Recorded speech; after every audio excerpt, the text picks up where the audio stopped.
বেণীমাধব, বেণীমাধব, তোমার বাড়ি যাব।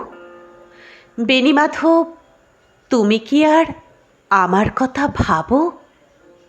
বেণীমাধব মোহন বাঁশি তমাল তরুমূলে বাজিয়েছিলে। আমি তখন মালতী স্কুলে ডেস্কে বসে অঙ্ক করি, ছোট্ট ক্লাস ঘর, বাইরে দিদিমণির পাশে দিদিমণির বর। আমি তখন নবম শ্রেণী, আমি তখন শাড়ি।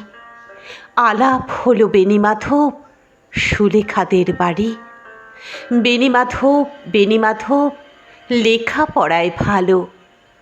শহর থেকে বেড়াতে এলে আমার রং কালো। তোমায় দেখে এক দৌড়ে পালিয়ে গেছি ঘরে। বেণীমাধব, আমার বাবা দোকানে কাজ করে।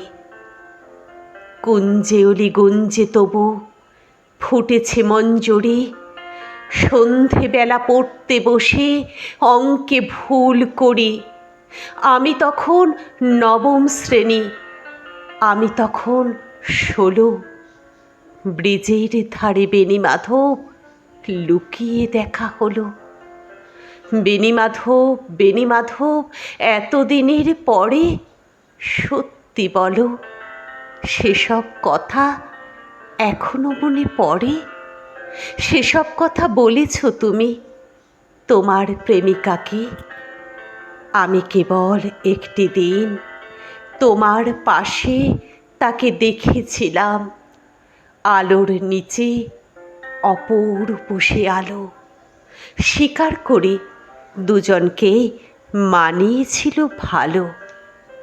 জুড়িয়ে দিল চোখ আমার, পুড়িয়ে দিল চোখ।